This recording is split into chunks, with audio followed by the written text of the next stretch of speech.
Safety and Health Association, FOSHA, and Council Board to NHQ Conference Hall, the venue for the conferment of the FOSHA Association United Kingdom Fellowship on the Chief of the Naval Staff. It is indeed my great pleasure to be here with you today to oversee this ceremony. This epoch-making event represents another significant landmark in our concerted effort as a professional body working closely with the Nigerian Navy to build the safety culture of Nigerian Navy officers and our countrymen and women. Once again, I wish to congratulate the Chief of Naval Staff and his senior officers and express our profound gratitude to you for making our time to be present at this event in spite of the very busy.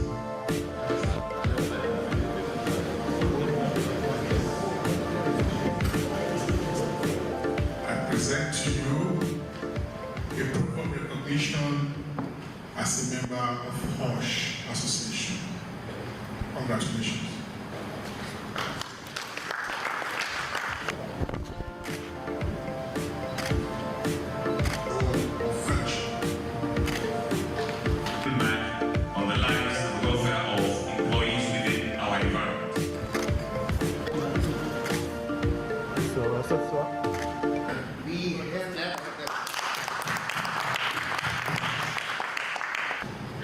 A high degree of safety and standard measures. It is therefore our utmost joy to associate with FOSHA in driving forward our health, safety, and environment processes within Nigeria. The Nigerian Navy, as a foremost maritime organization, is one that imbibes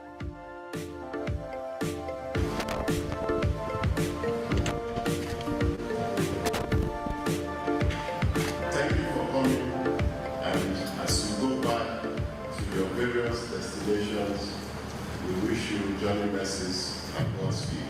Onward together, and God bless.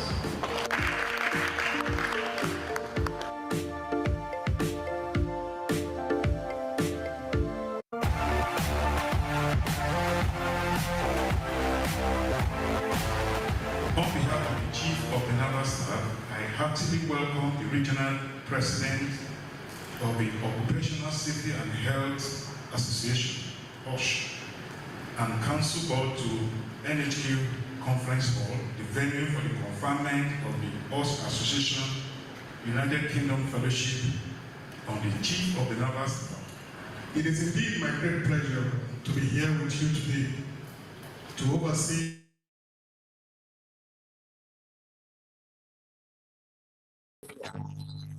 when you're in secondary school,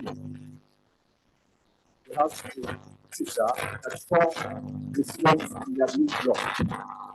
5 minutes later, the student saw the same student in the corridor near the class.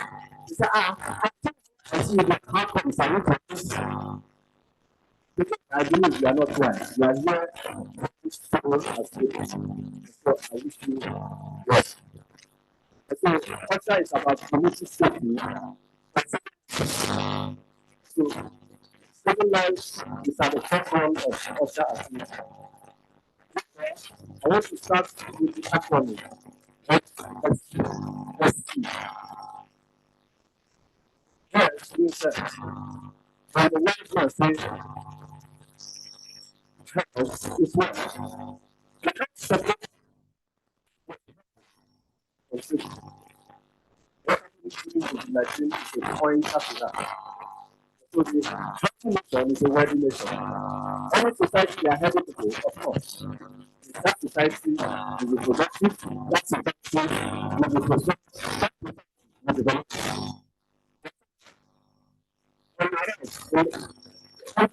In this everything, we see medical personnel. So all of you, for this safety, and take a vital. It is necessary because of stress and other related factors. This is that's why in various forms. The S is the best way in anywhere. In the workplace, in the office, everywhere you go, the same thing is the same. The local organizing committee in conjunction with safety and safety management division and the central authority department have introduced measures that can guarantee ultimate safety of those safety measures is what I want to do now. As you enter, have become staff. So telling me what I do, how to do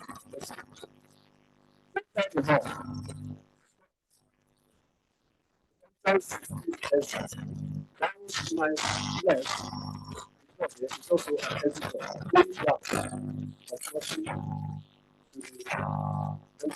This one good. This is left from this to right. One of them brought to the discussion. Ready to the Mr. Podcast, which is at the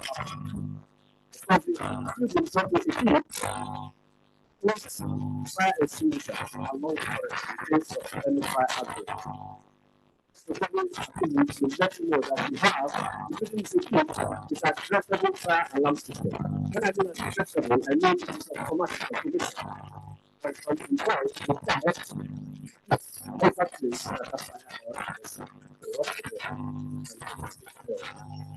and it seems that the government is not expecting to do is select it and take it home.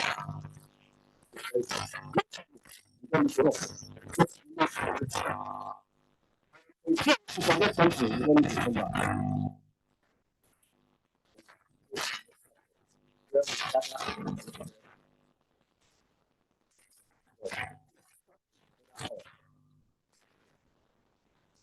And the next is the importance or duty of any different society network is security and welfare assistance. So the security of the space cannot be compromised. Again, when you are coming into this security criteria, started at the ministry and the mission. I want to let you know that most of the projects and offices anything that was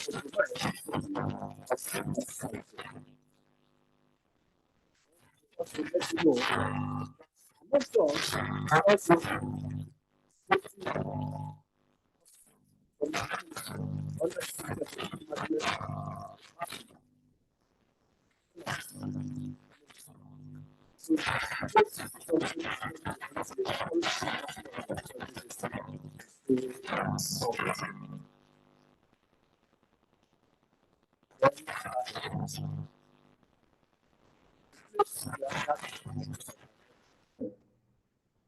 it is very likely because the place is conducive for what we are here for. Overall, the floors are smooth, there's no complaints. Everything is smooth. And everything I know will work.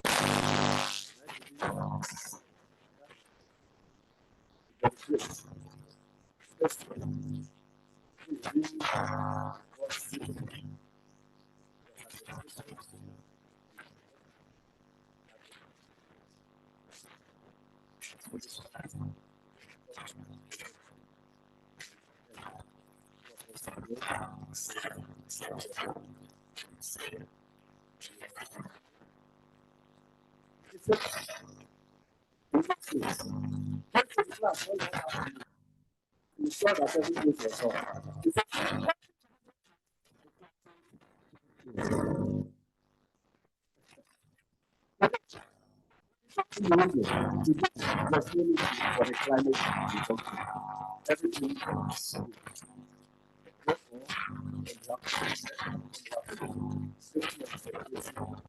Management Division of the Central Workshop and Equipment Department of the Federal Ministry of Works and Housing.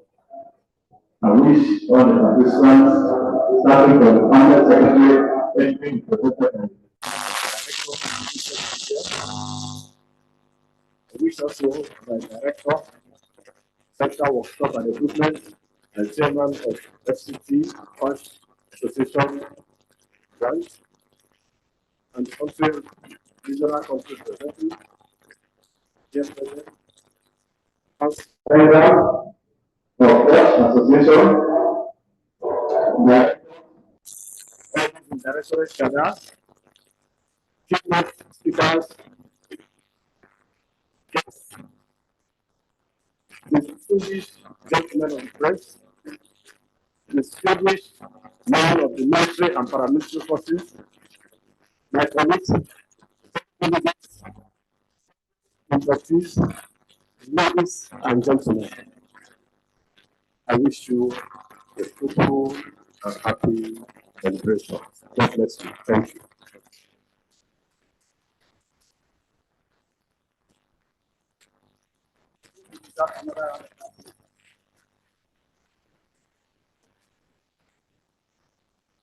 Today, the safety briefing, Permanent Secretary Ministry of Works,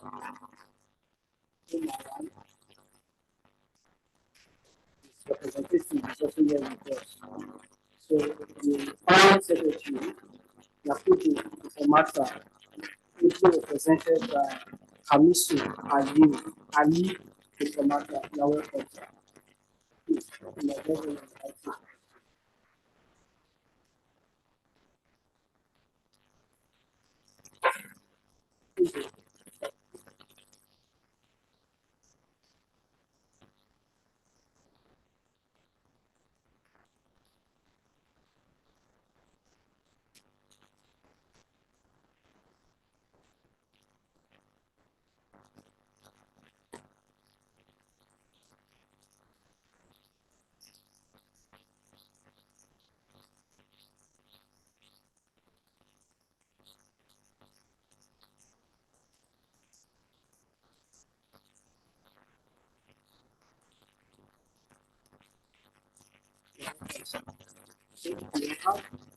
This introduction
previous president of the association and now the chairman of the council of the welcome, sir. You are welcome, sir. This is your right system.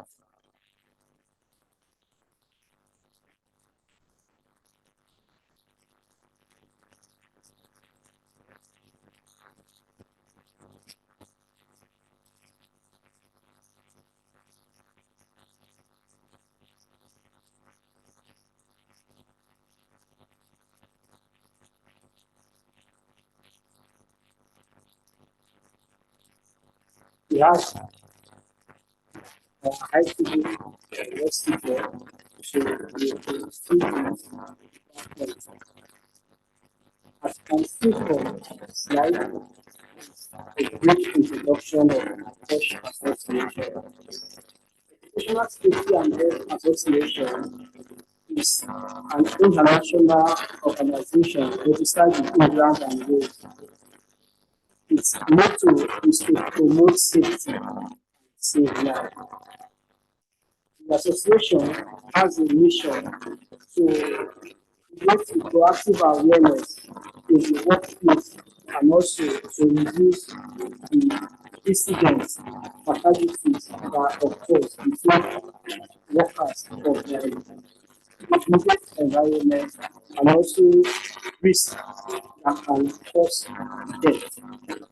We have different objectives for the association: promote and develop professional best practices on occupational safety and health in the public and in the private sector, to promote the interest and relationship among our members worldwide, to assist in creating easy access to the occupational safety and health information, research, and capacity building. That is in terms of training, in terms of capacity development, and also to promote a good platform for learning and for professional development in occupational safety and health. It is also our aim to carry out awareness and advocacy in environment of safety and health in society, to contribute to the progress and rapid development of the society through zero incident awareness. These are the major objectives.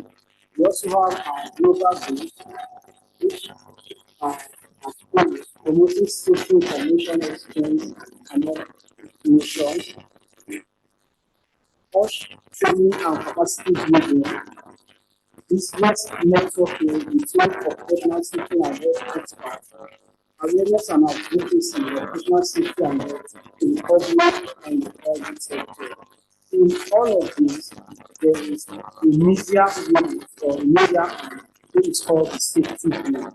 This safety unit is in charge of the media, the news information and dissemination, and also giving more advocacy about safety intervention, safety advocacy to the public. There are different articles and publications available in printed format and also on the website. Now we go over to previous activities of the association. So you see on our screen, that first event held in 2015 in India, and then the next event is celebration to Nigeria Regional Conference in 2014 held in FCT Abuja.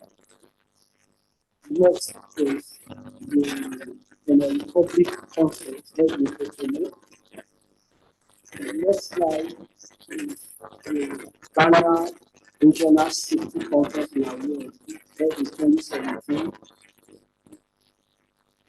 Next is the international delegation to Tunisia held in 26th of April 2017. We also have different categories, different functions that are held globally. Now, this is how FOSHA operates. We have our headquarters in England, and then there are other regions within West Africa and other Europe countries.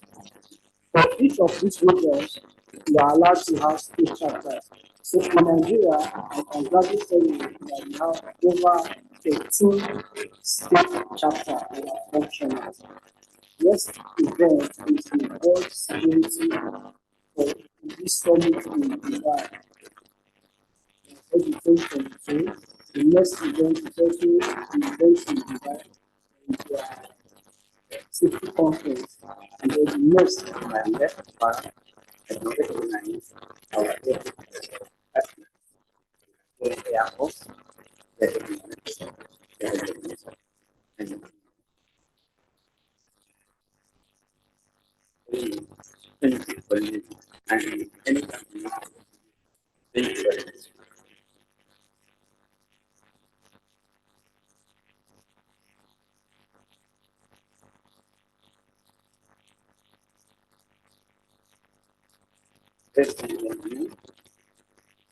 testing audits, and invest, scalers and corporate, stakeholders of the association, I stand before you today to address matters of the report, of planning, and operational health and safety and environment in Nigeria. As we gathered here, our nation, like many other around the world, is grappling with the reaching consequences of climate change. And that's why we ask ourselves, are we worried? Or do we see whether we are being worried or the world is worried? And why are we celebrating? Or are we proactive? Or are we reactive? We are being prepared later. Rising temperature, erratic weather patterns, extreme weather events, such as floods and drought, are becoming increasingly frequently occurring. Are we worried? Let's ask ourselves. These changes pose significant challenges to our workforce and environment in which they operate. The effects of climate change affect across various sectors of the economy. Nigeria is not an exception. From agriculture to construction, manufacturing, and transportation. Next, in Nigeria, there are many livelihoods depending on outdoor labor. The risks are particularly acute. Workers exposed to different heat and risk of heat stress and heat-related illness. When we talk about social flood and other weather-related disasters, can disrupt operations in where you are. Now, however, damage infrastructure as we know and treating the safety of workers. Furthermore, climate change exactly occupational health and pressure, air pollution level rise to warming planet, exposing workers to respiratory illness and asthma and bronchitis. We can see that we are worried. But the impact of climate change extends beyond immediate risk to workers. It's also treating to every environment in which our industry depends on. Changes in weather patterns can disrupt supply chain.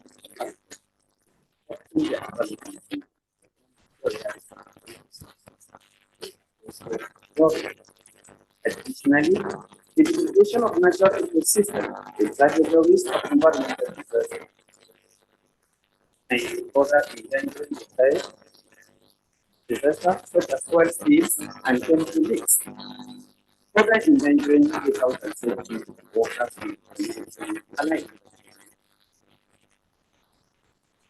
In the face of these challenges, it is imperative that we take decisive action to address the broad crisis of climate change and national safety. This requires a multifaceted approach that combines mitigation efforts to reduce greenhouse gas emissions and adaptation strategies to prevent resilient and protect workers from harm. We must invest as far as we are concerned with the question of safety and calling all of us. We must invest in research and innovation to develop highly resilient communities through what? What we know in collaboration, training, that's how we train technology and practice, and prioritize the implementation of robust occupational safety and health measures. Collaboration between government, industry, academia, and civil society is essential. Meaningful changes and development people forward.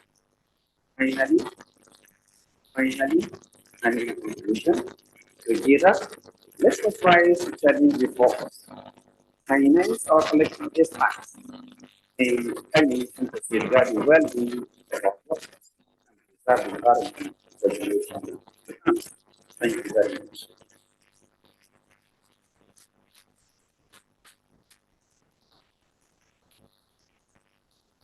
Thank you very much. address the regional president, area items, of answer the initially like the statement presented by the regional next will be special speech or person of the chairman council of the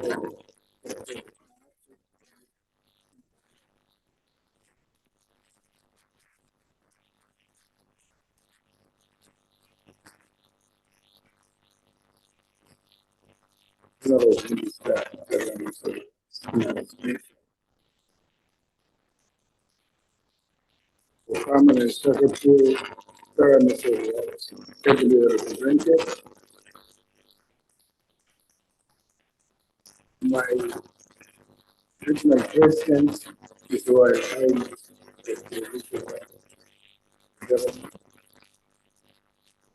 my good brother and a friend, the director of the safety program. The regional administrator, Dr. Lee, fellow members of the National Safety and Nigerian region, distinguished ladies and gentlemen, it's a pleasure that I'm part of this August occasion. August in the sense that it's one of our fundamental occasions that is holding series of, one of the series of events that is holding today in the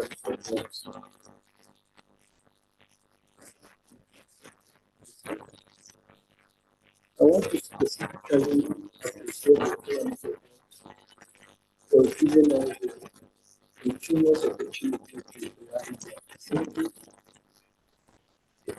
Almost 5 years now to the students, and we are going to be instrumental.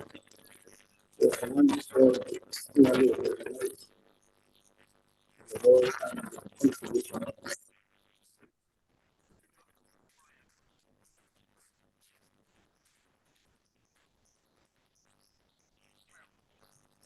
the traditional safety and health organization in the Nigerian region has been existing for the past 1 years in the Nigerian region.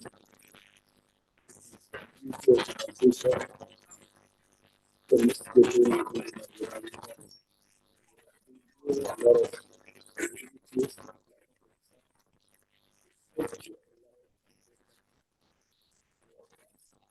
not only the workers, they want to be confident that the teaching lives comes of awareness, raising, not only the working group, but the Nigerian society. And at the international or global level, if Nigerian citizens representing Nigeria in the global arena in similar conferences abroad, the MC mentioned, and we've been doing a lot, and we continue to do a lot in changing lives as well as in society.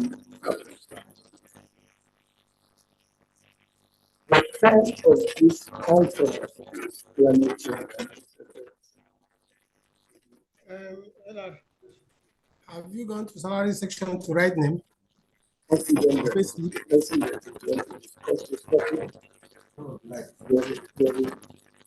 chairman put something now. Say the people should go and write their name in salary section. I'll let it later. Write your own. Remember where I wrote my in December?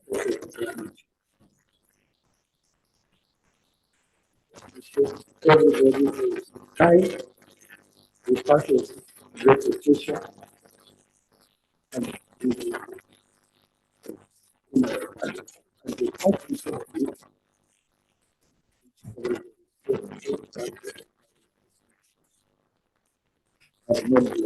Thank you.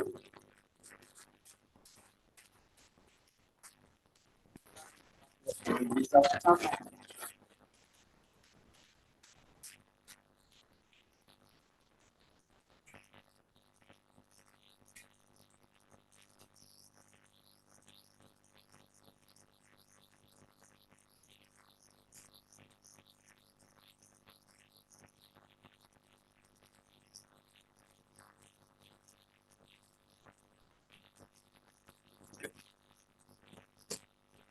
next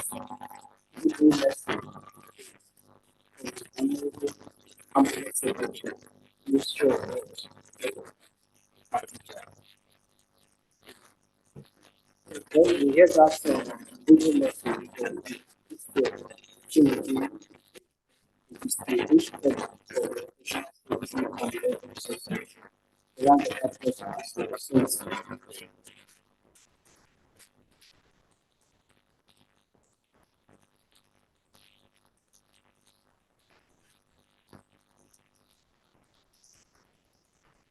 good morning.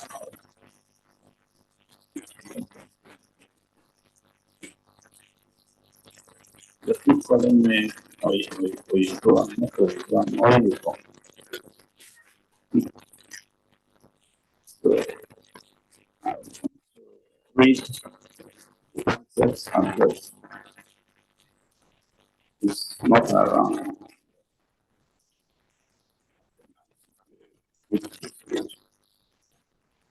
It's addressed to the Wi-Fi. The permanent secretarial of the FOSHA. It's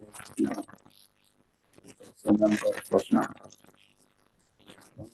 The program instructor works on the international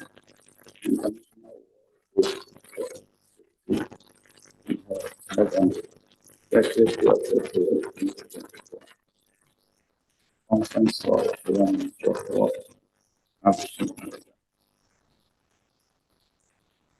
So I want to recognize everybody.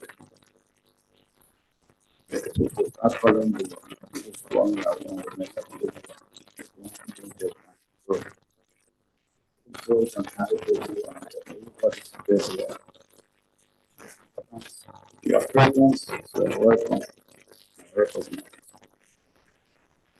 Now, as the permanent secretary of Federal Ministry of Works, I stand before you today to address a critical issue that affects not only our infrastructure, safety and health, but our workforce, the climate change and its effects on safety and health in Nigeria. Absolutely. Climate change presents a multifaceted challenge to our society, impacting everything from weather patterns to sea levels. One of the key areas where its effects are felt acutely is in the realm of occupational safety and health. The rising temperatures, as we have been experiencing in recent times, extreme weather events, and changing environmental conditions pose significant risks to those working in the construction and maintenance of infrastructure. Heat stress, dehydration, and exhaustion become more prevalent as temperatures soar, endangering the well-being of our workers. However, the increased frequency and intensity of extreme weather events, such as storms, floods, and wildfires, can disrupt construction projects, damage infrastructure, and threaten the safety of workers on site. I'm sure we know about what has happened in recent times in Lagos, for instance. Additionally, climate change exacerbates existing occupational hazards, such as air pollution and exposure to hazardous materials. As weather patterns shift, so do the distribution and concentration of pollutants putting workers at greater risk of respiratory illnesses and other health issues. In the light of these challenges, it is imperative that we take proactive measures to address the impacts of climate change on occupational safety and health. This includes implementing stringent safety protocols, providing adequate training and resources to workers, and incorporating climate resilience measures into infrastructure planning design. Furthermore, we must prioritize the adoption of sustainable practices that mitigate the drivers of climate change and reduce our carbon footprint. By investing in green infrastructure and renewable energy, we can not only create safer working environments, but also contribute to the global effort to combat climate change. In conclusion, the impact of climate change on occupational safety and health cannot be overemphasized. As stewards of our infrastructure and guardians of our workforce, it is incumbent upon us to confront this challenge head-on with resilience, innovation, and determination. The speech ends by thanking you all for listening. Thank you very much.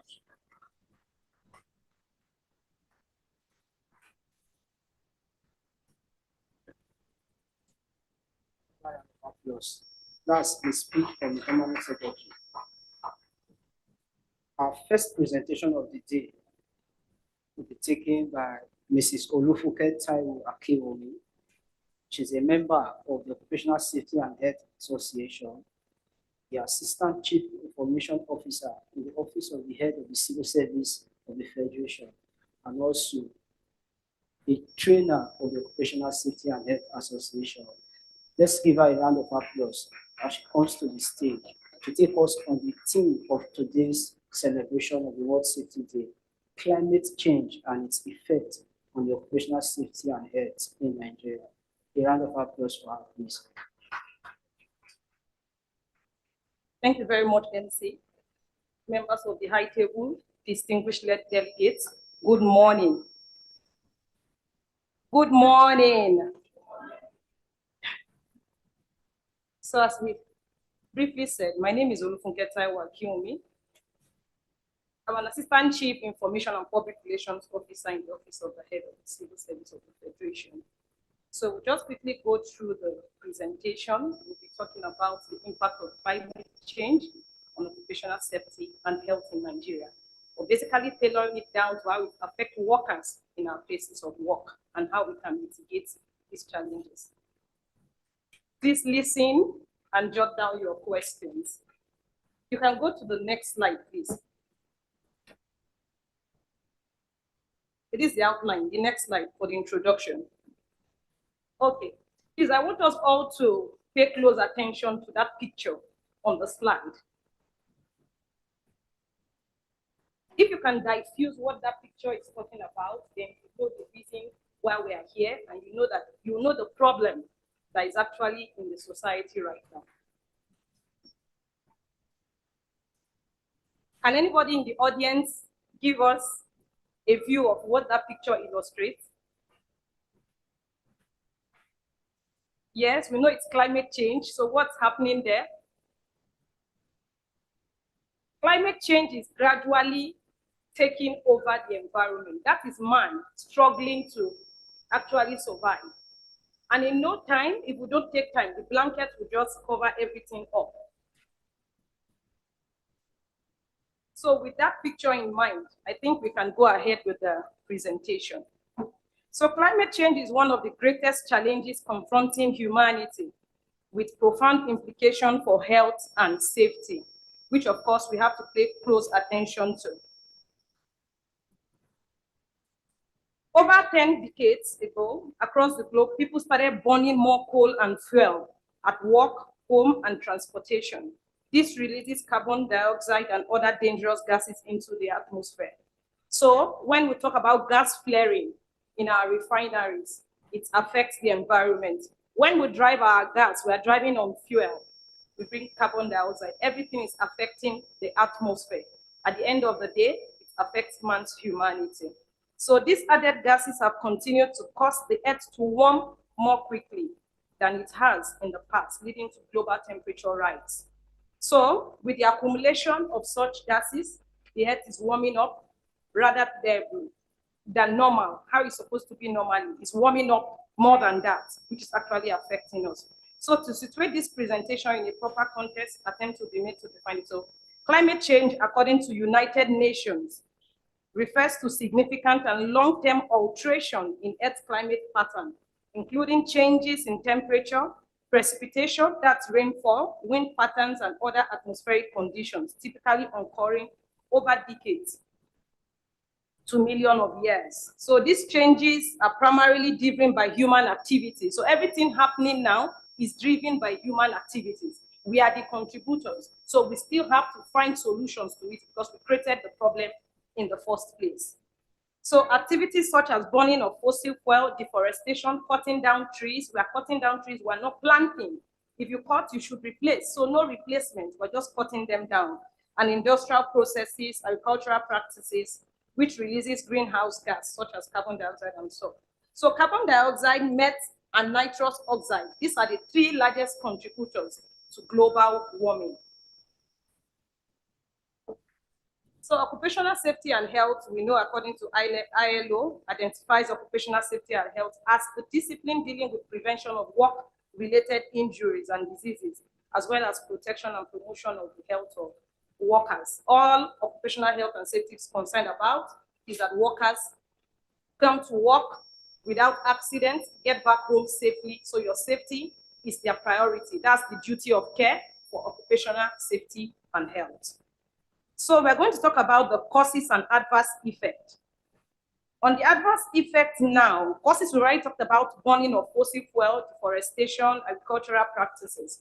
So rising temperatures are fueling environmental degradation, natural disasters, weather, extremes, flood, water insecurity, outbreak of viral diseases, and socioeconomic disruption. On the picture there, on the slide, you will see the gas flaring. You will see bush burning. You will see erosion.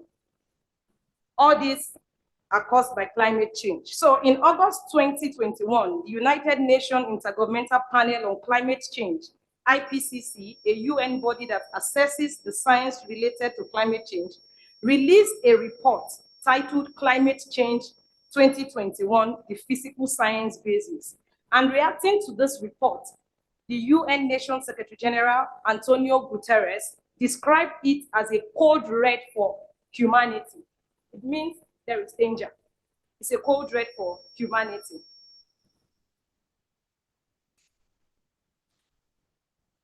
So, going down now, Guterres also noted that global heating was affecting every region on the earth. It's not typical to Nigeria alone. It's affecting every region, with many changes becoming irreversible. Some of them are irreversible. We have to come up with measures of adaptation, ways of living with them, ways of actually coexisting with some of these things, because some of them are irreversible. So the IPCC report placed blame for global warming primarily on human greenhouse gas emission.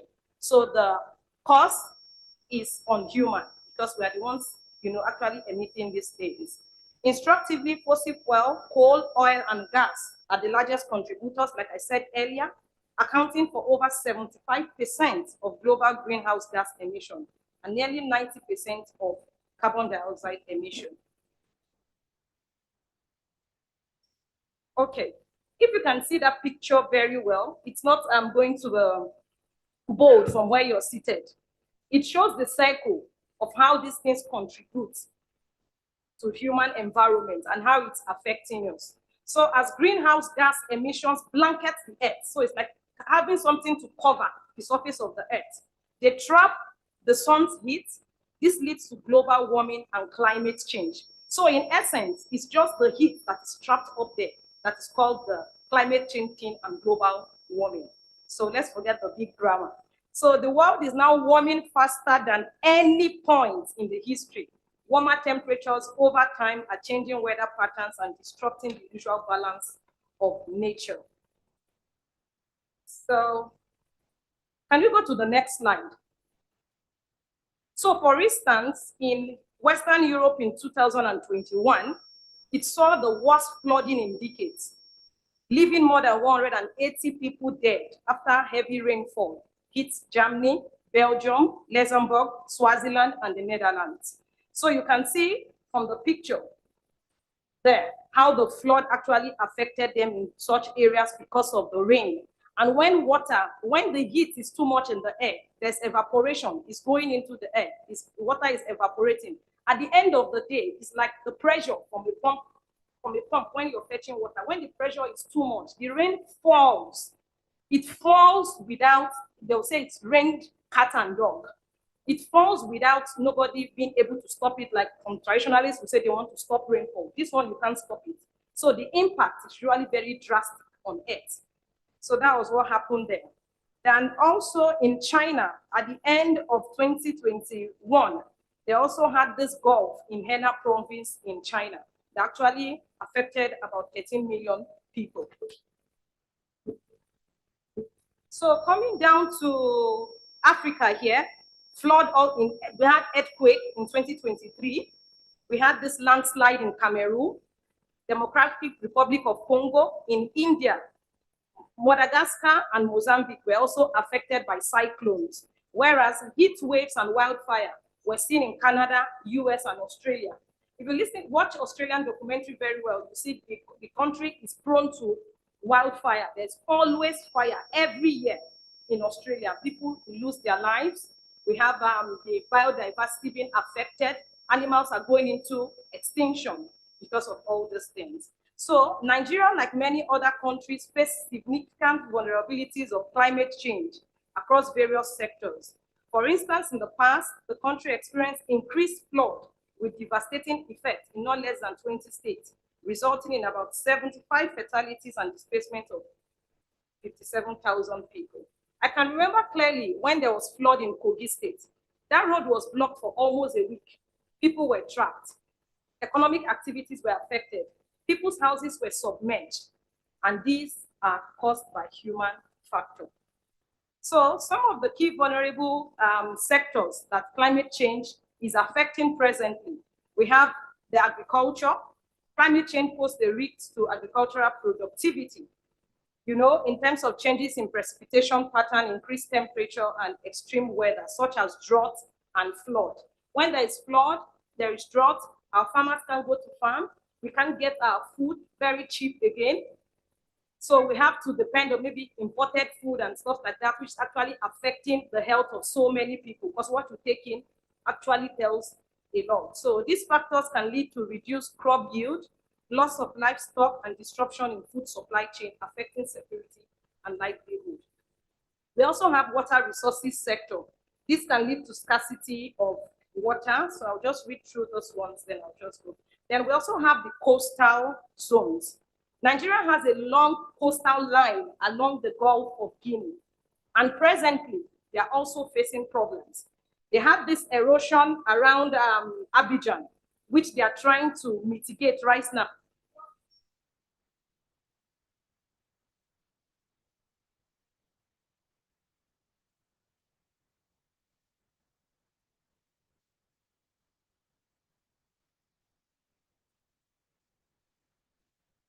Thank you. So we also have biodiversity. Varieties of our species in our ecosystem are disappearing due to extinction. So we have infrastructure and urbanization. Because of poorly planned urbanization, inadequate structure, and informal settlements, there is a problem. I don't know why people should be allowed to live very close to the coastal line when you know the danger, the impact it will have on their lives. So because of lack of planning, it's also affecting us. So institutional response to climate change. We have the United Nations Convention on Climate Change. In 1992, many nations joined this treaty called the United Nations Framework Convention on Climate Change. And what did the framework hope to achieve? The framework was for international cooperation to combat climate change by limiting average global temperature increases and the resulting climate change and coping with the impact that were then inevitable. So we also have the conference of the parties, which is called COPs. We noticed that last year there was this craze, everybody's going to COP28. So that's the conference of parties. People went to Dubai for it. You know, that was held in Dubai last year, COP28. So the conference of parties is the supreme decision-making body of the United Nations Framework Convention on Climate Change. All states that are parties to the convention are represented at the COP, in which they review the implementation of the convention and any other legal instruments that the COP adopts and take decisions necessary to promote effective implementation of the convention. The first COP meeting was held in Berlin in 1995. So I told you that COP28 was held in UAE. COP29 is going to hold in Baku, Azerbaijan, maybe later in the year, I think around September. So we still have the Kyoto Protocol also. What the Kyoto Protocol is all about reducing greenhouse gases emission. We're still on institutional response, then Intergovernmental Panel on Climate Change. These are global, responses to climate change. Then we also have the Paris Agreement. Nigeria is a signatory to the Paris Agreement. So the Paris Agreement is a legally binding international treaty on climate change and was adopted by 196 parties at COP21 in Paris. That's in 2015. And entered into force on 4th November 2016. Its goal is to limit global warming to below 2 degrees Celsius by preferably 1.5 degrees Celsius compared to pre-industrial levels. Pre-industrial levels were the areas, the years of between 1850 and 1900. Implementation of Paris Club Agreement requires economic and social transformation based on best available science. So we still have others, like at the regional level, we have the European Union Net for those in the European countries. We have the Build Back Better initiative in North American states. We have the African Climate Change Strategy for countries within the African region. Then we have the African Development Bank Climate Change Initiative. Then we have the ECOWAS Climate Change Policy for those in the West African region. So now, what are the mitigation responses from Nigeria on climate change? Nigeria has initiated some climate change mitigation measures in recent past to reduce and prevent emission of greenhouse gases. As a designated national authority for the United Nations Framework Convention on Climate Change, Nigeria's National Climate Change Council is playing its role in line with Nigerian Climate Change Act of 2021. So Nigeria has issued 2 sovereign green bonds to raise over $36 million towards financing sustainable environmental projects. So we are actually working towards mitigating this issue. So in September 2016, Nigeria signed the Paris Agreement on Climate Change, and it was ratified on the 16th of May in 2017. So with the realization that limiting associated effects of climate change will require nations to make significant cuts to greenhouse gas emissions, starting immediately, Nigeria has taken steps to reduce greenhouse gas emission, with the initiative being piloted across 9 federal universities in the 6 geopolitical zones. So you have it in Obafemi Awolowo University, Ile-Ife, you have it in UNILAG, you have it at the Alex Ekweme Federal University, you have it at Nnamdi Azikiwe University, Usman Danfodio University, you have it at Federal University of Agriculture in Makurdi, and you also have it in ATBU at Gubi campus. So, and also in the Ministry of Works here, if you go out at the parking lot, you will see their solar panels. They're actually trying to reduce greenhouse gas emission, reduction in the use of generators. In the office of the head of service, we're also doing the same thing.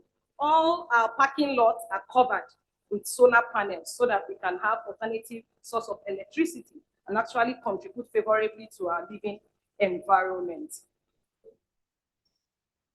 So impact of climate change on occupational safety and health. I think this is the part where I'm going to dwell more. So on the impact now, we have, I segmented them into three. The direct acting effect due to heat waves, large air pollution, and physical weather disaster. In this first part now, I'm going to talk about the extreme temperature. What will extreme temperature cause? Extreme temperature due to climate change can lead to heat stress among outdoor workers, such as agricultural laborers, construction workers, and those in the mining industry. Prolonged exposure to high temperatures can result in heat-related illness, including heat exhaustion and heat stroke. Adequate measures such as providing shades, access to cool water, and scheduling work during cooler times will be essential to mitigate this risk so that workers can actually live long. Under that, we still have the increased frequency of extreme weather events. So changes in temperature can cause changes in rainfall, and Nigeria is susceptible to extreme weather events such as flood, storm, and drought. Now, I'll take you to the recent flood in Dubai. No one will ever believe that that will happen in Dubai. If that thing had happened in Nigeria, the way we'll be talking down on the government, but it happened in Dubai. That's climate change. That's climate change. They lost a lot of infrastructure. That's climate change. So that's what we're talking about extreme weather events. So on the heat air quality, which is also a direct impact. So we have people now being exposed to asthma. And 2 weeks ago, or no, just last week, they had to close schools in China because of air pollution. And they are trying to mitigate the effect on their citizens. They have to close the school so that children can go home and be safe, and they'll find a problem to that solution. So they'll find a solution to the problem. We also have impact mediated via climate-related changes in ecological system relationship. So this one we talked about marine productivity and stuff. So under that, I'll be discussing the impact on agriculture. So climate change can affect agricultural productivity, leading to changes in pattern and exposure to agricultural workers. Increased frequency in drought and unpredictable rainfall patterns can result in crop failure and loss of livelihood for farmers and farm workers. Occupational safety measures should be tailored to address the specific risks associated with agricultural work, including machinery safety, pesticide, and exposure. So we also have waterborne disease, which is going to come under the more diffuse indirect consequences. I'll talk about the drying up of Lake Chad. You know, when we talk about the farmer header crisis, we can trace it to the drying up of Lake Chad. Now, the farmers can't actually get water, they can't get adequate food for their animals. They are now moving up south. In moving up south now, they encroach into farmlands of farmers. And with this, we have the farmer header crisis. This all boils down to the effect of climate change. So we also have water pollution, waterborne diseases. With this, when there is overflooding, the rivers have overflooded their banks, and maybe your water channel is coming from there, you know, a lot of diseases coming out from that place. Importantly, global warming and its resultant changes in food and water supplies can indirectly cause increase in a range of adverse health outcomes, including malnutrition, diarrhea, cardiovascular and respiratory diseases, waterborne and insect-transmitted diseases, and post-traumatic stress, anxiety disorder, and sleep difficulties. For those who have been exposed to crisis, farmer header crisis, they can have PSTD, which they may not even recover from over time because they've been exposed to these things. Why is it important that we need to address climate change as it impacts on occupational safety and health? Because of our workers' well-being. We need to prioritize measures to mitigate the risks and protect our workers. Because of productivity, we need a productive workforce in Nigeria. So we need to actually act now. Environmental sustainability. Nigeria can contribute to broader effort to mitigate climate change and protect natural resources. So compliance with international standards. If we adhere to OSHA standards, we'll be able to interact with many global companies, and meet specific criteria to ensure consistency across operations. Risk management. Proactive risk management minimizes the likelihood of accidents and the possible effects on employees and operations. Resilience and adaptation. So we have to be resilient in anything we are doing. Even if it's not working now, just keep at it. It will actually work someday. So Nigeria can enhance its resilience to climate-related risks and minimize adverse effects on workers' workplace. Gaps. What are the gaps in tackling these challenges? We have slow implementation of government policies and roadmap. That's gas flaring roadmap. It's very slow with implementation. The sanctions are not high. If there are heavy sanctions, people will actually, dissuade from doing them. Inadequate budgetary allocation towards implementing the project and programs designed to combat climate-related challenges. Weak interagency cooperation among MDAs that are involved in climate change-related issues. I know with this now, the Ministry of Environment, Ministry of Information, they're supposed to be working hand in hand with each other. Humanitarian, they're supposed to be working hand in hand with each other on how to actually combat these issues. So we also have inadequate capacity building programs that can contribute to innovative ideas on how to leverage technology to combat climate-related challenges. Absence of clear communication strategy. If your communication strategy is not clear, you don't know what you want to do, you don't know at what point where you ought to start from, there's going to be a problem. So what is the way forward? We need increased cooperation between government and private sector. And it's very pertinent to promote the use of renewable energy as well as invest adequately in development of infrastructures, targeting solar, wind, and hydro as cleaner sources of energy to help reduce emission and mitigate climate change's long-term impact. I think some months ago, there was this man that actually designed lamp that could work with water and salt. And China already hijacked it and they are mass producing it because we don't value our own. Talking about hydro. So it's just a mixture of water and salt and it's powering the bulbs. So we're already getting at it. So I know someday we are going to overcome these challenges. So tree planting campaign, our tree planting campaign is very low. I don't even think a lot of people are even informed that we are supposed to plant trees. Even in our houses, we are supposed to plant trees so that when the weather is very hot, the breeze blowing, can bring in some air into, the house and stuff like that. And in actually planning our buildings, at times to plan them no cross ventilation. You go to the offices now, when they take light, everybody will come to the corridor. You're looking for how to fan yourself, you start walking around, because when they were planning these buildings, I don't think these things were taken into cognizance. Nobody foresaw the future, that something like climate change will end up coming to affect us. So we also need to develop and implement early warning systems to alert communities about impending climate-related disasters such as flood and drought. So ministries that are in charge of these MDAs have a lot of work to do. Humanitarian, environment, information, national orientation agency, they have a lot of work to do to go down to the grassroots level and actually educate those people. So the need to strengthen healthcare infrastructure to address the increased prevalence of climate-related diseases. And bringing it down home, OSHA desk officers should intensify efforts in creating awareness on the impact of climate change in their workplaces. You're an OSHA desk officer in your MDA, how are you contributing? What are you doing? Things that they don't know. As OSHA desk officer, you should be ahead of them in terms of information. So you do briefings and actually let them know about it.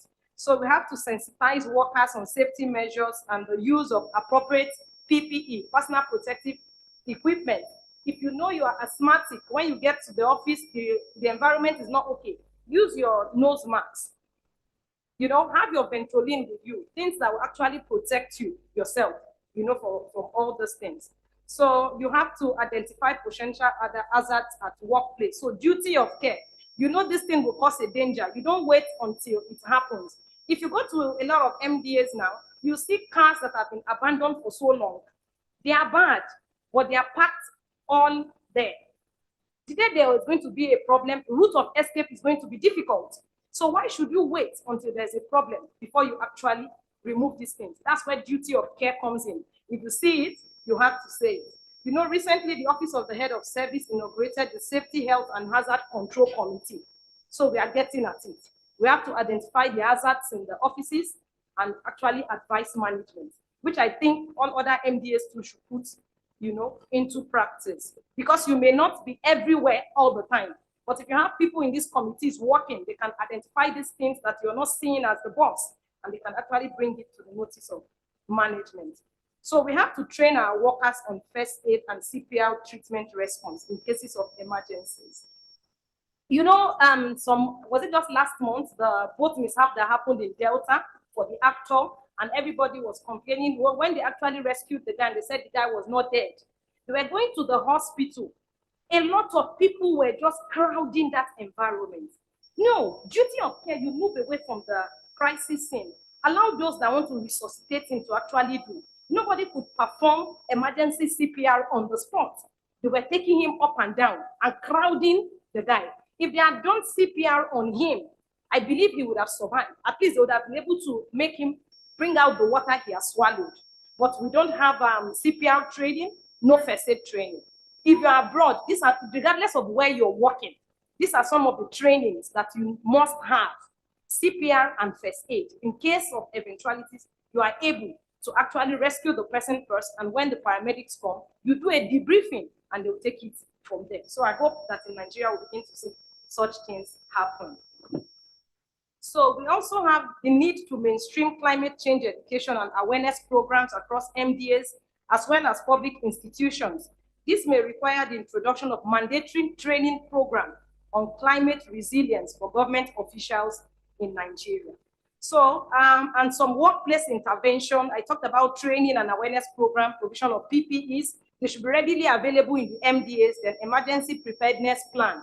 How many MDAs have emergency preparedness plan? We don't have. When there are now emergencies, we start rolling up and down. But if you have this plan in place, you know what to do when there's a crisis. You know where to start from when there is a crisis.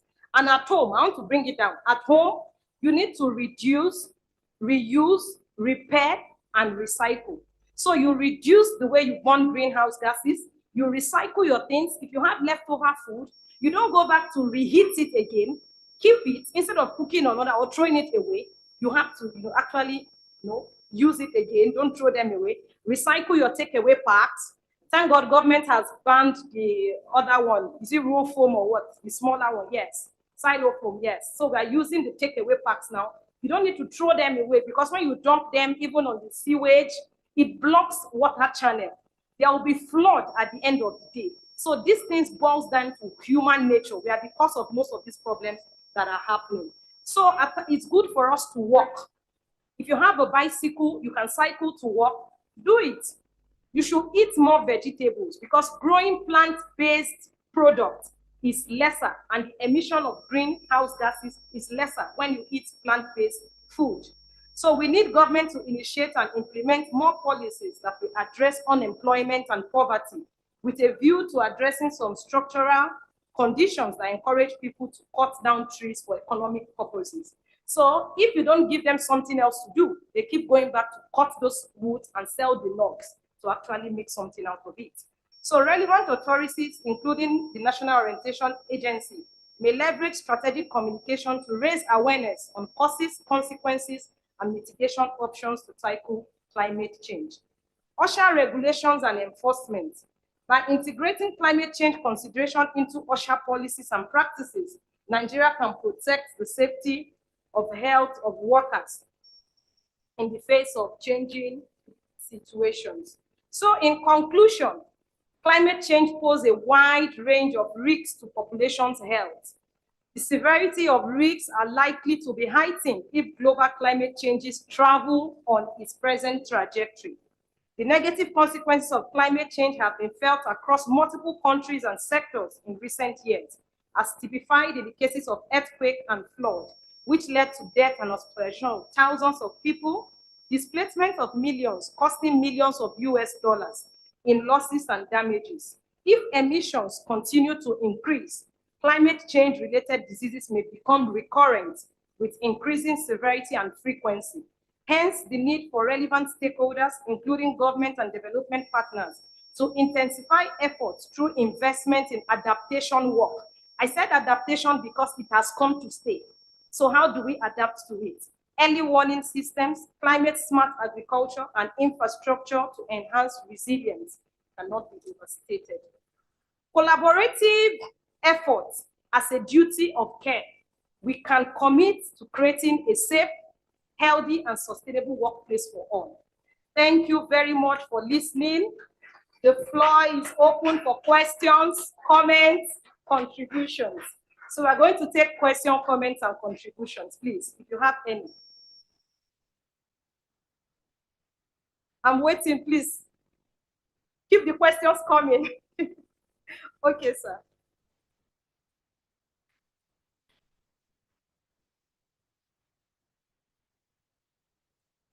Media, please, do you have a mic? Okay.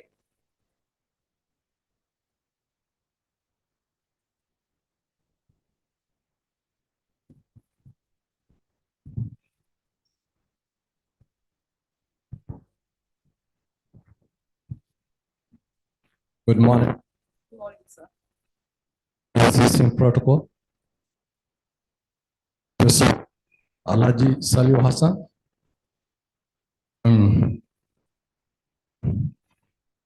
So, with regards to this issue of this climate change, the axis of Jigawa, Yobe, I was traveling along the axis, Gashua,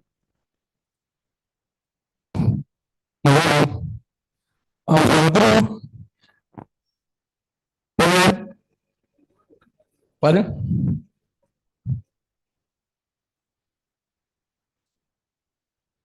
Hello? Yeah, from the axis of Guru, I went down to Kano. If you see the effect of the sand dune, most of the federal roads, those terminus of can see because of the effect of this sand dune, you cannot walk of Damato, half of the one way are being affected by the sand dune. Totally. Because of what? Planting of trees, or most of the trees that we have them have totally been cut, especially in the axis of state. The effect of this issue of this tree, most of this tree.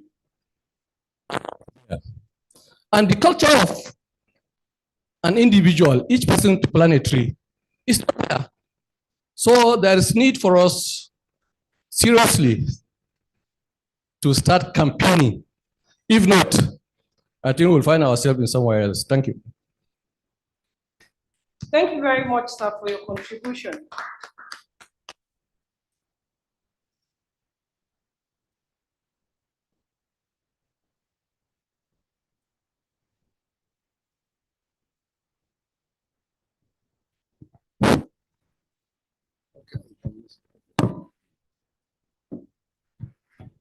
Good afternoon, ladies and gentlemen.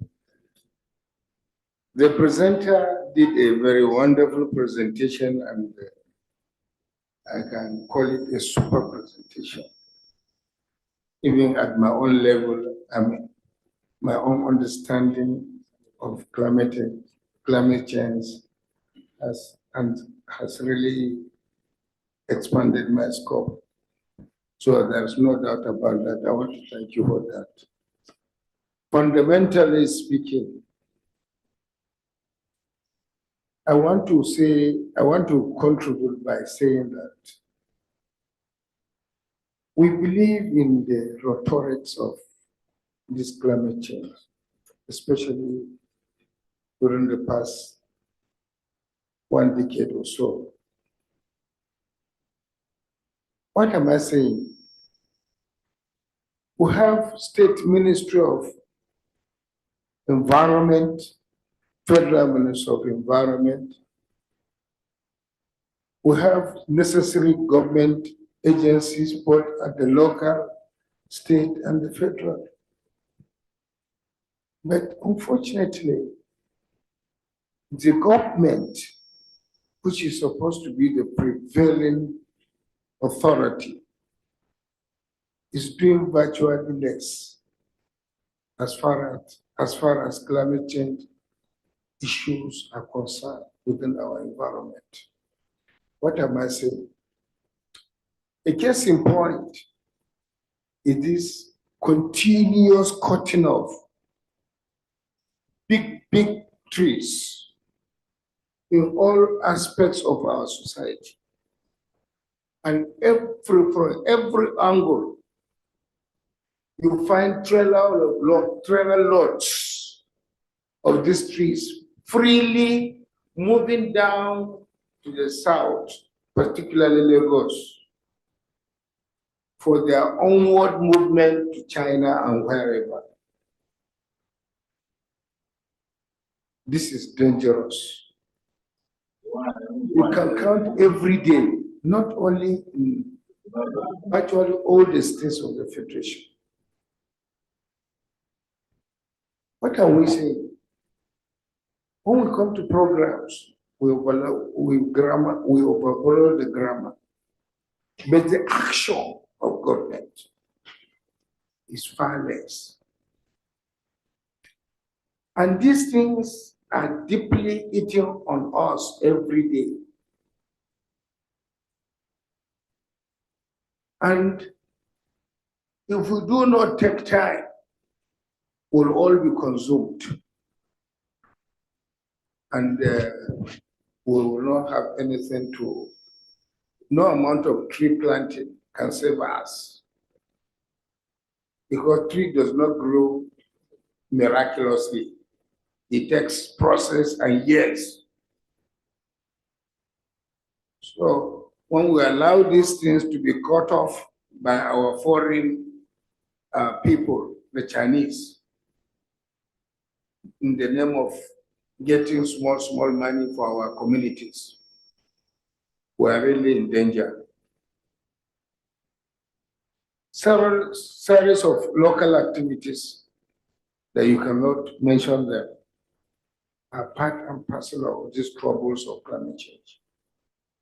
So as community leaders, as government officials, we should walk the talk rather than giving emphasis on bookish approach to these issues of climate change. Thank you.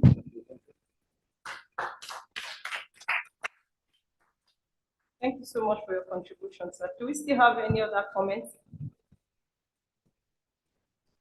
That's all. Okay, go ahead. Please hold on, sir.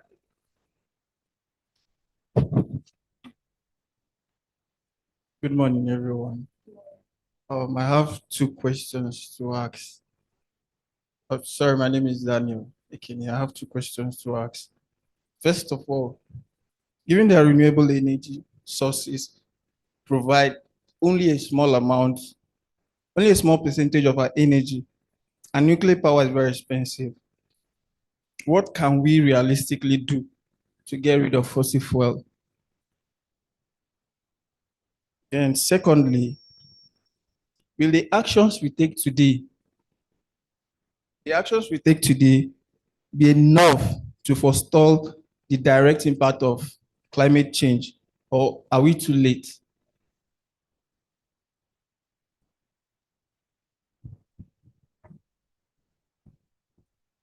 In responding to your first question, it's very realistic.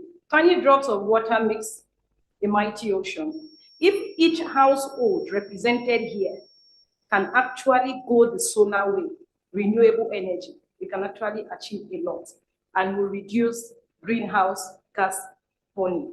We can do that. So at this point now, you said, is it going to be realistic for us to achieve the goal? The second question. Yes, we are not in a bad spot because even our total emission in Africa is not up to 26%, I guess. Those are actually emitting these greenhouse gases are the industrialized countries. They've done the damage and now they are trying to rectify. That's the reason they are switching to the use of electric cars. They are contributing to the fund to actually mitigate it. So it's still a good starting point for us and we can actualize the dream of a safer society. I don't know if I've answered your question. Please read the second one again. Let me be clear.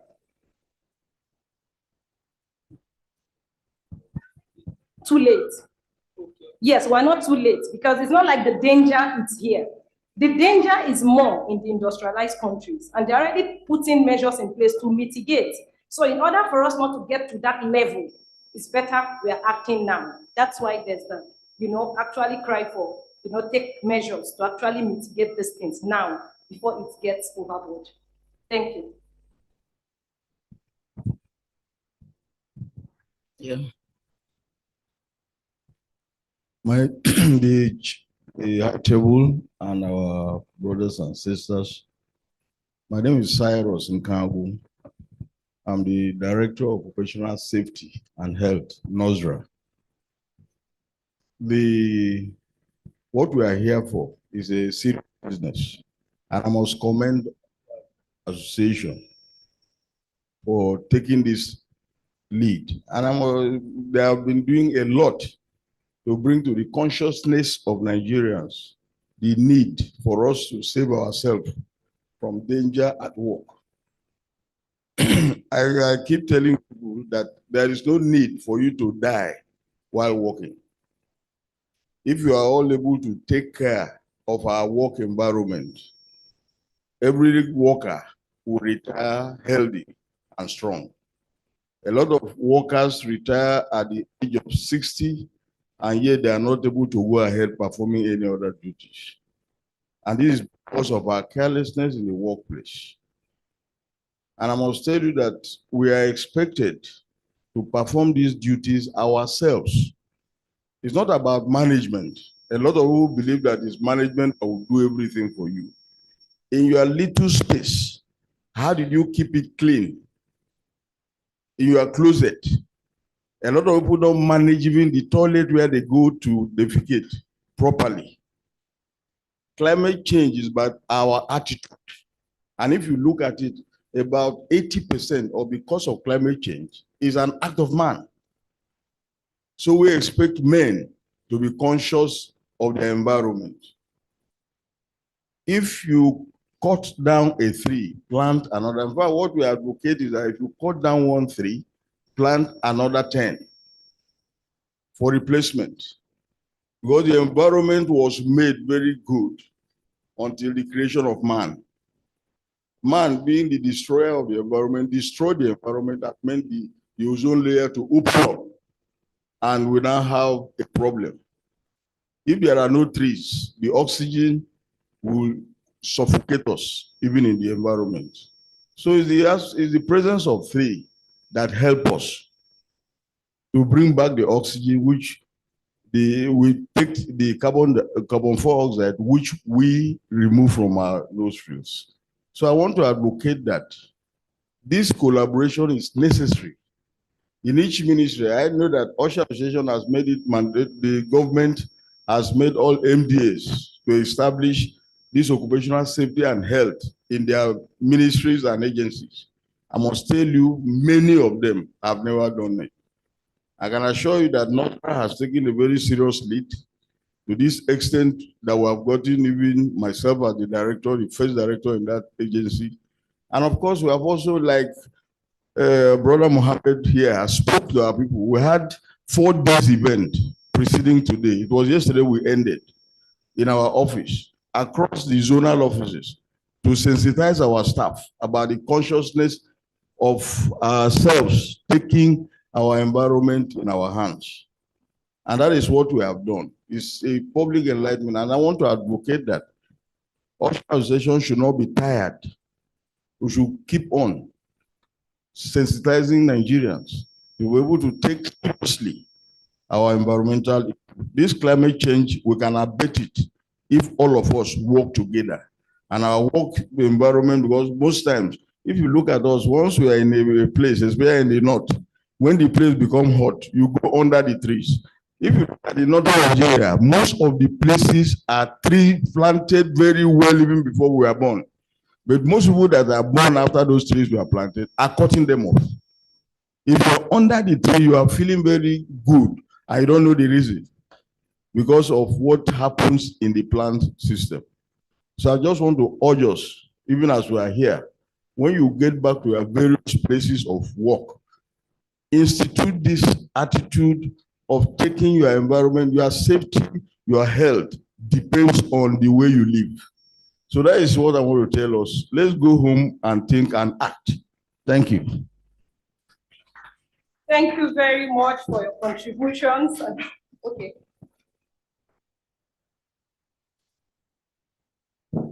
Thank you very much, one of our directors in the NASRA. It is very imperative for us to note that we have a lot to do. It is not about FOSHA. FOSHA is just like 1960 or so during Sarjona Sokoto.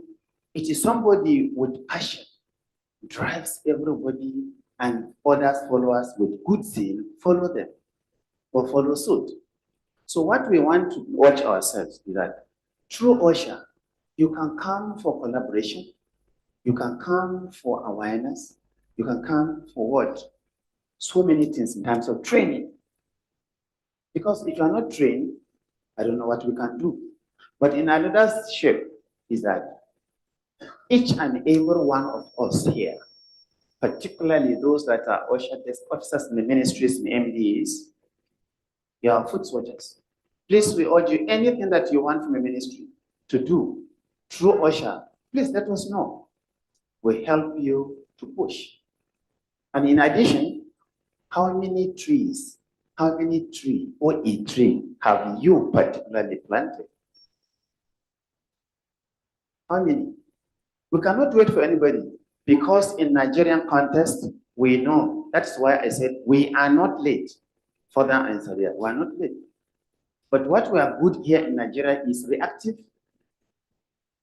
We're not good in proactive.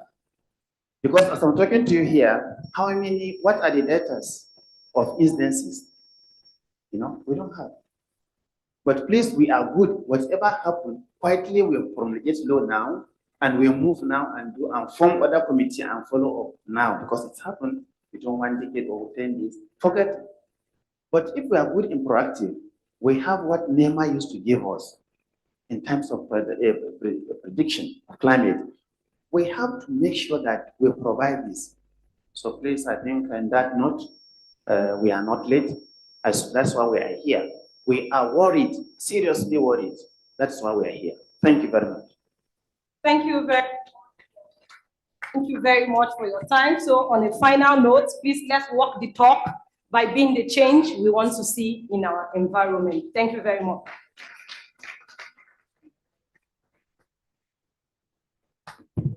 Another round of applause for her, please. If our borrow our words, it is not just to think, it is also to act.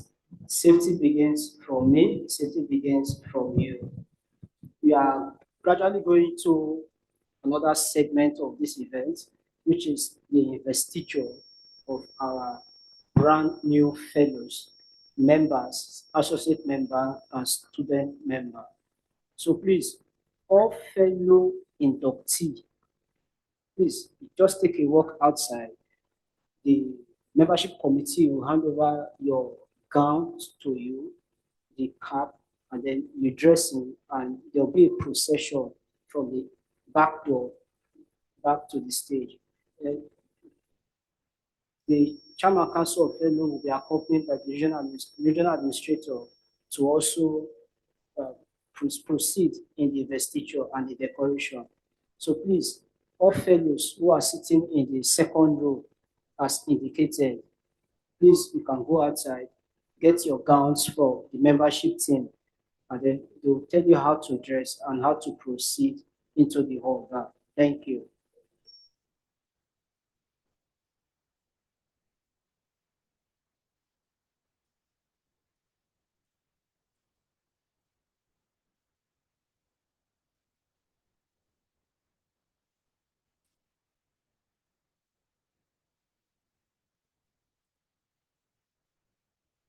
You can wait like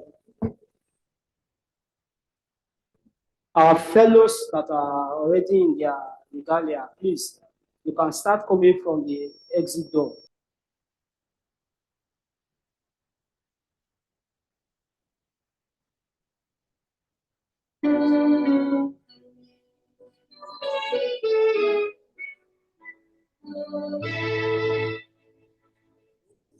Occupational safety, occupational safety, Health Association is here for you. Occupational safety, occupational safety, Health Association is here for you.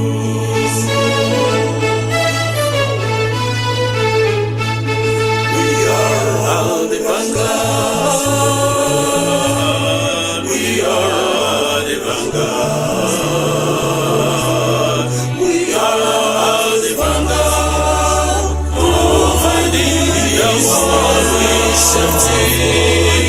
As a mission, we are all the vanguard. We are all the vanguard. We are all the vanguard. We are all the vanguard. We are all the vanguard. We are providing the world with safety. As a mission, it is time to spread its consciousness. It is time to spread its consciousness. We are the vanguard. We are the vanguard. We are providing the world with safety. As a mission, it is time to spread its consciousness. It is time to spread its consciousness. We are the vanguard. We are the vanguard. We are providing the world with safety. As a mission, it is time to spread its consciousness. It is time to spread its consciousness. We are the vanguard. We are the vanguard. We are providing the world with safety. As a mission, it is time to spread its consciousness. It is time to spread its consciousness. We are the vanguard. We are the vanguard. We are providing the world with safety. As a mission, it is time to spread its consciousness. It is time to spread its consciousness. We are the vanguard. We are the vanguard. We are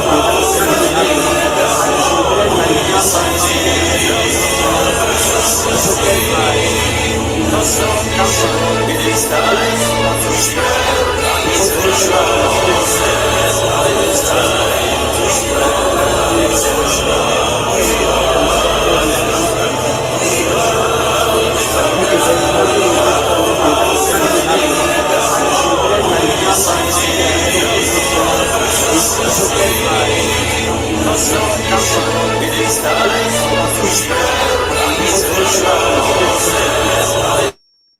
first line has a space. By the time I call, just put your name there randomly and just pronounce your name and continue the sentence. Thank you.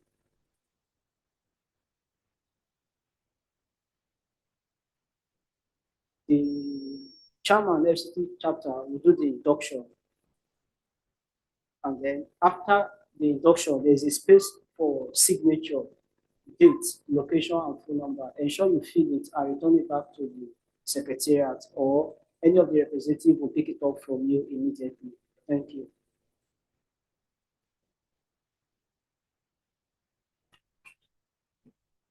So it's a simple thing, just listen. You have a copy of the membership oath. Start with I, and you say your name. Okay? I hereby swear to abide by the following oath. 1, that I commit to ensure qualitative, I think you can read together.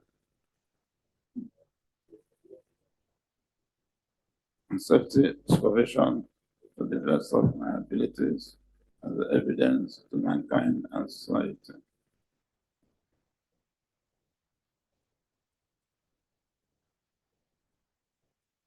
Three, of the others. 4, that I will to restrain, prevent danger. 5, that I will in the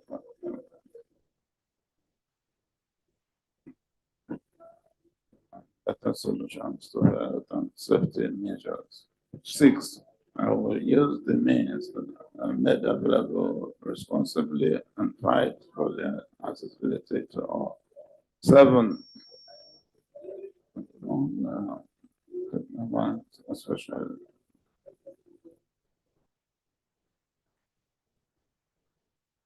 and environment. 8, I will make sure that my attitude towards others shall not be influenced by religious philosophy, political opinion, social status, race, ethnicity, nationality, language, gender, sexual preference, age, illness, or disability. 9, this I declare solemnly, out of free will,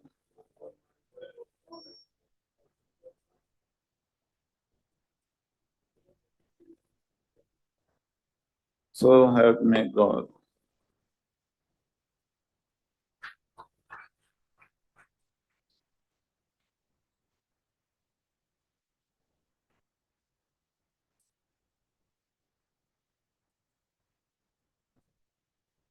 So ensure you sign the oath form and return it back to the membership committee. Yes. Distinguished ladies and gentlemen, on this note, I, Chairman, Council of Fellows, Dr. Dalhatu Mohammed, on behalf of the Regional President, Dr. Ambassador Olusegun Aderemi, warmly welcomes the new fellows and members to this great institute, and I congratulate you on this. And we hope that by the oath taken, we are going to abide by our rules and regulations in protecting lives and property within the Nigerian area. Once more, congratulations. Thank you.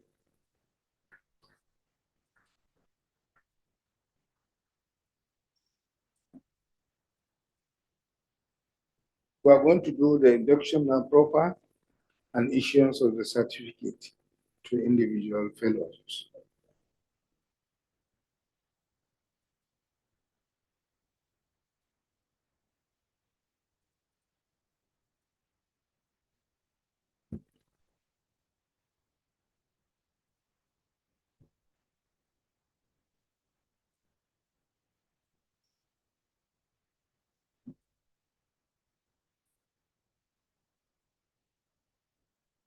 ensure you sign the induction oath and return it back to the membership committee.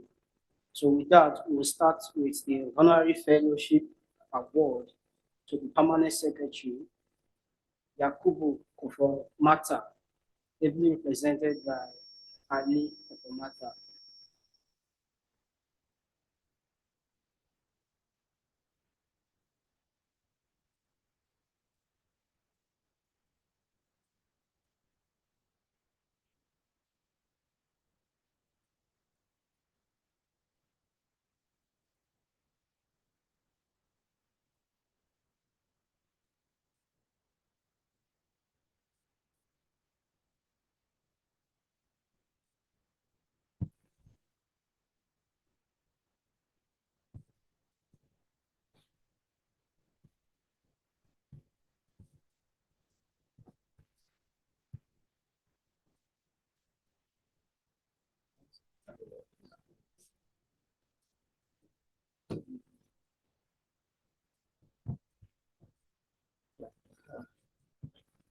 On behalf of the regional department, I have the singular honor and authority to present to the permanent secretary of Federal Ministry of Works a fellowship award for his immense support and contribution not only to this great association, but also to humanity. So it is my pleasure to present to you Mr. Yakubu Kofor as a fellow, brand new fellow of this institution today, and it's our pleasure to do so. Thank you. Congratulations. Thank you. So you can't wear the, because you're just sitting for. Yes. Congrats. Congrats.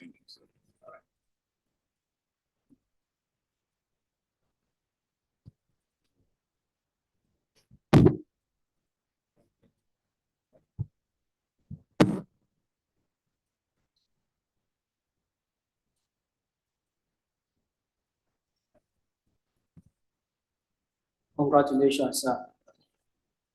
Next is Honorable Mohammed Abba Issa.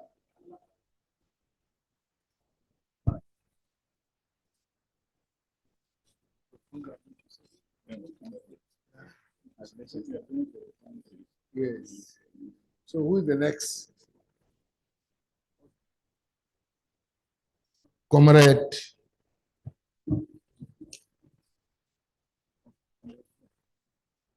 Next is Comrade Honorable Mohammed Abba Issa.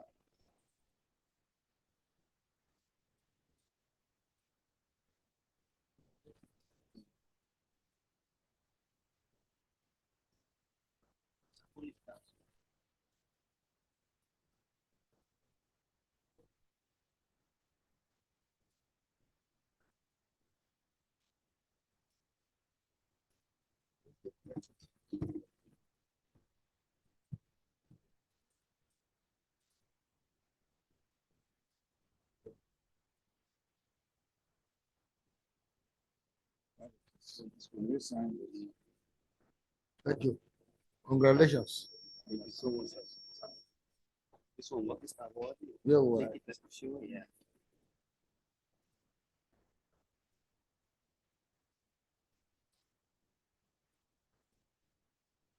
Congratulations, sir. Next is Engineer Odusi Chidibe. The next.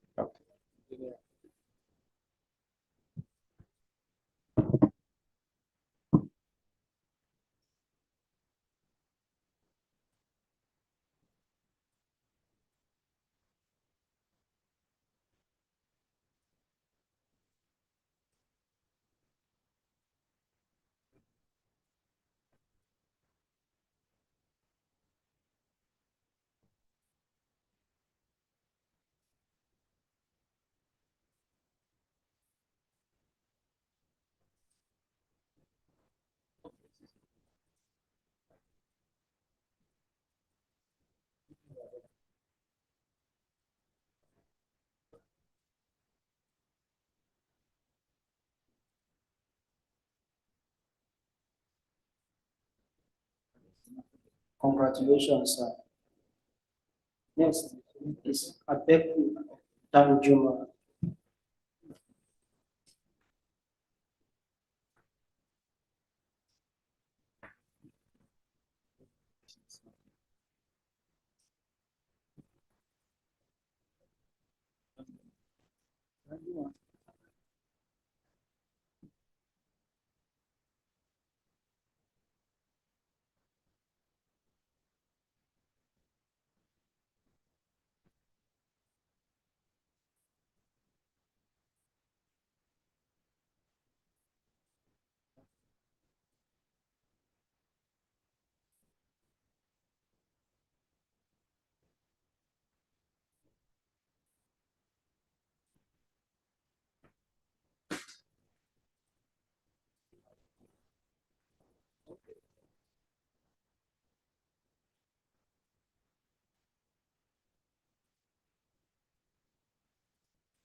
Congratulations. Next is Engineer Kennedy Mwanikova.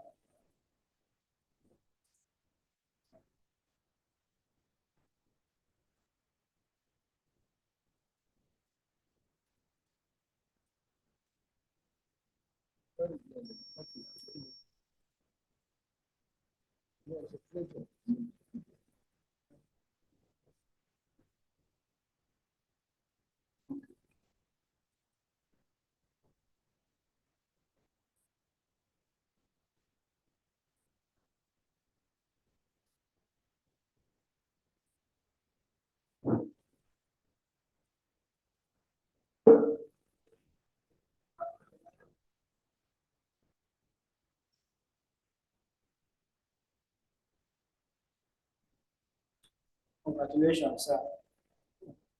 Next is Engineer Miaso Duke Matubuchi.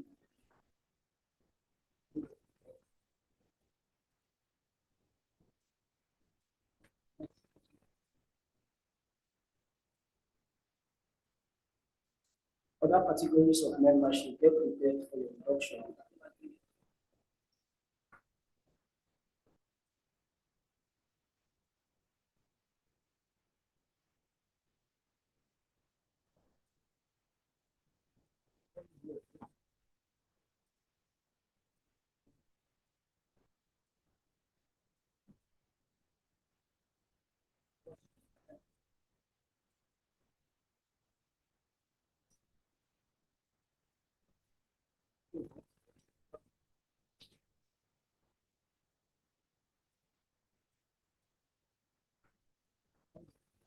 Congratulations. Next is Waki Adamu.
Other categories of members, full members, associate member, student member, please proceed to get your induction code and come out for induction.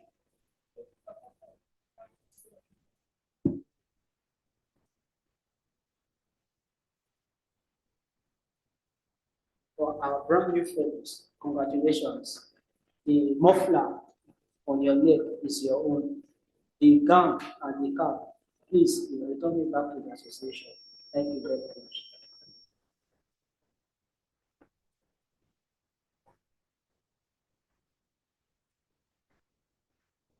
Associate members, student members, full members, please come out for your induction.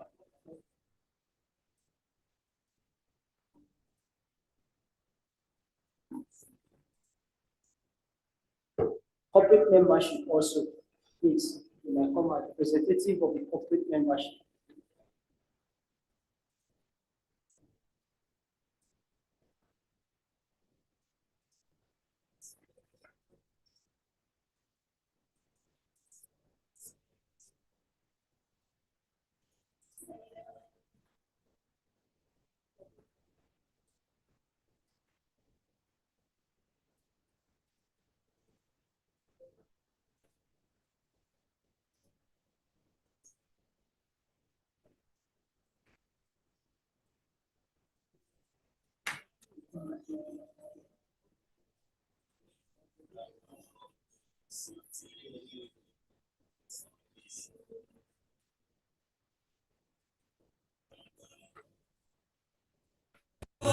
We are the vanguard. We are the vanguard, providing the world with safety as a mission. It is time to spread this consciousness. It is time to spread this consciousness. That safety education is enough. That safety education is safe. That safety rules the world. It is time to spread this consciousness. It is time to spread this consciousness. That safety education is enough. That safety education is safe. That safety rules the world. It is time to spread this consciousness. It is time to spread this consciousness. That safety education is enough. That safety education is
mention your name there after that of sign. I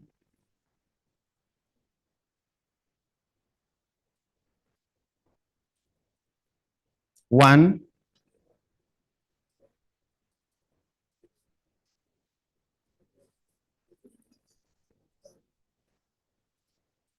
2,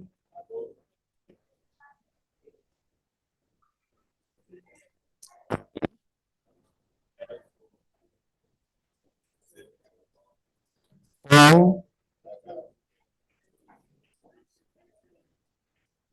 5,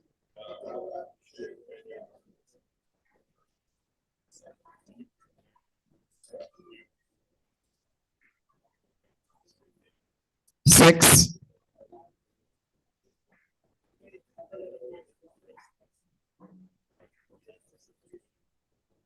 7,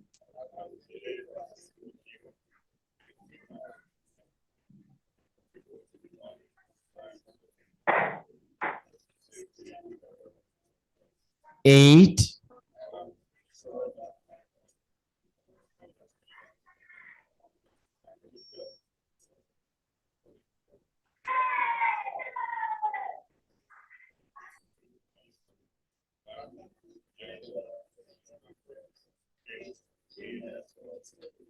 9. This out of free will and on my way of honor as a member of association. Problem. Saving lives. So help me God. Thank you.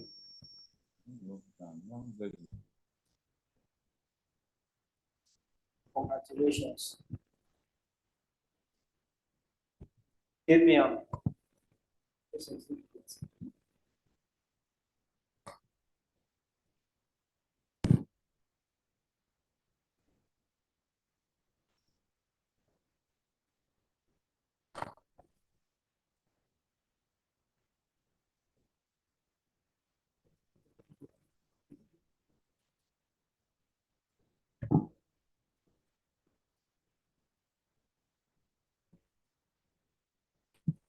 Engineer Pictures.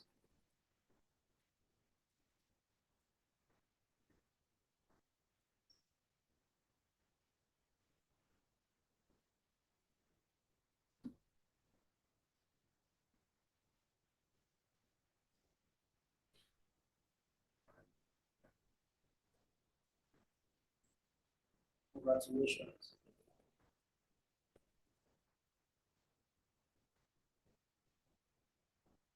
John.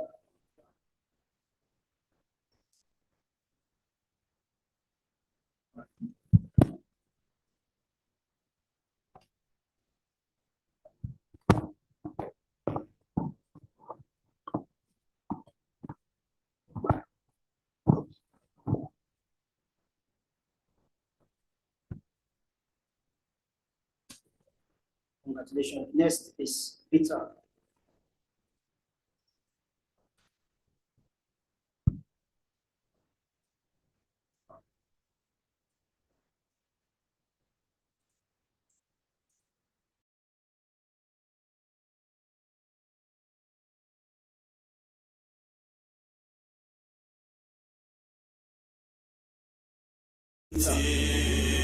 Occupational safety, health association is here for you.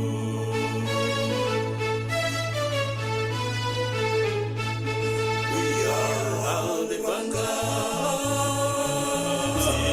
We are all the professional safety.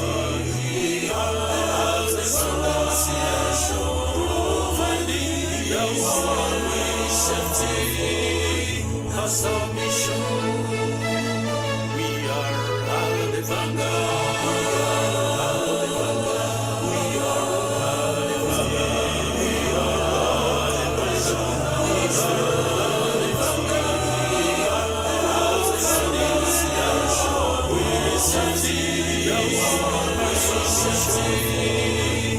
As our mission, it is time to spread consciousness. It is time to spread this consciousness.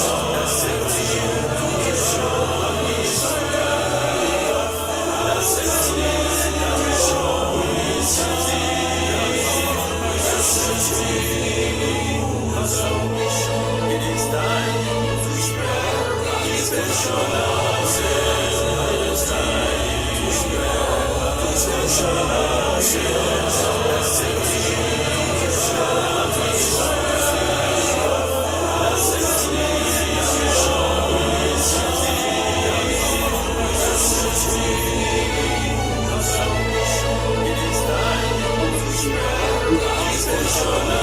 Thank you very much, sir.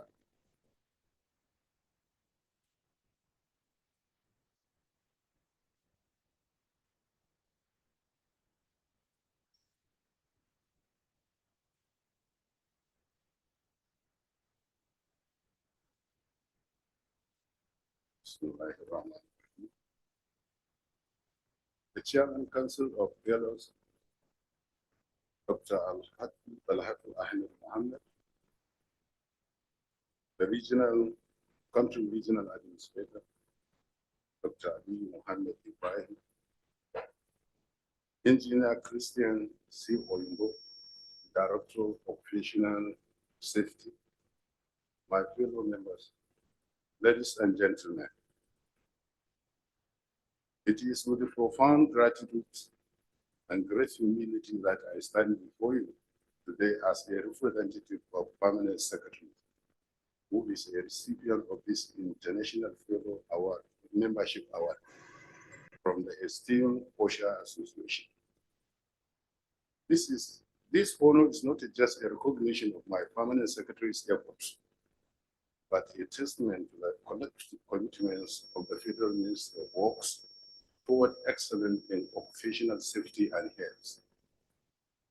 The Permanent Secretary expressed his deepest thanks to the FOSHA Association for this prestigious award.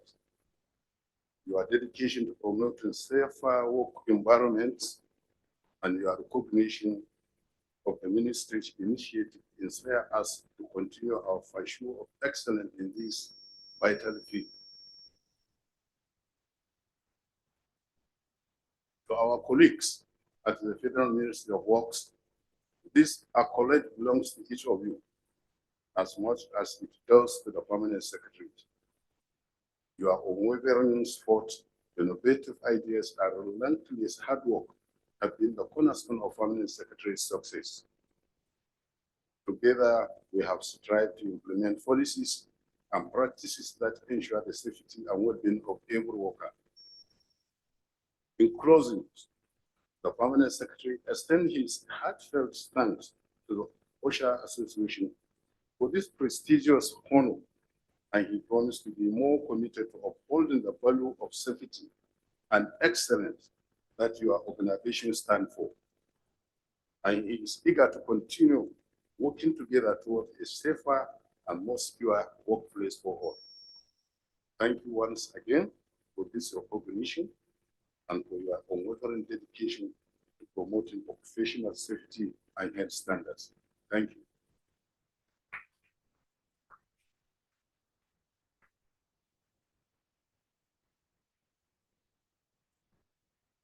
Thank you very much for that special remark. Next on the agenda is the closing remark by the Country General Administrator, so Ali Mohammed Ibrahim.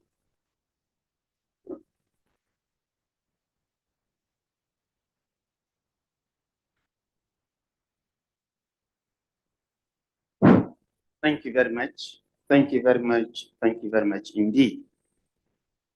Appreciated on behalf of OSHA Association, UK Nigerian region, and esteemed fellows that just been inducted, and all who contributed into the success of this occasion. OSHA Association is proud and proud of you. So things to note as we are closing the remark, it is very imperative to note that activities of man, through what we have seen from this our lecture today, brainstorming and interaction we have had, is very important to note that activities of man is growing too fast to about 170 times polluting the environment. If nature can only take 2%, meaning 98% of the activities of climate change is in our hands. So what can we do about it? The only thing we have to imbibe the spirit of hard work spirit of collaboration, spirit of sensitization, so that we'll go out to the next step of proactive. Proactive measures is also very important, and that is what we think we have to concentrate on. We should quickly now leave out from the reactive measures, because in Europe and other countries, they have gone far. They're not talking about reactive. They are talking about proactive. So I think with this, all those we have investigations today, that fellows, full members, and others, it is our responsibility today, henceforth, that you are also an ambassador of safety. And in safety, you have to drive pleasure. You have to drive pleasure with pain. You have to take it. Because you have to take it. To all nook and crannies of this country, from MDAs, ministries, and parastatals to the village, to religious, centers, you have to take safety. Because if you didn't take safety serious, you pay for it. And the payment is very painful because it goes live.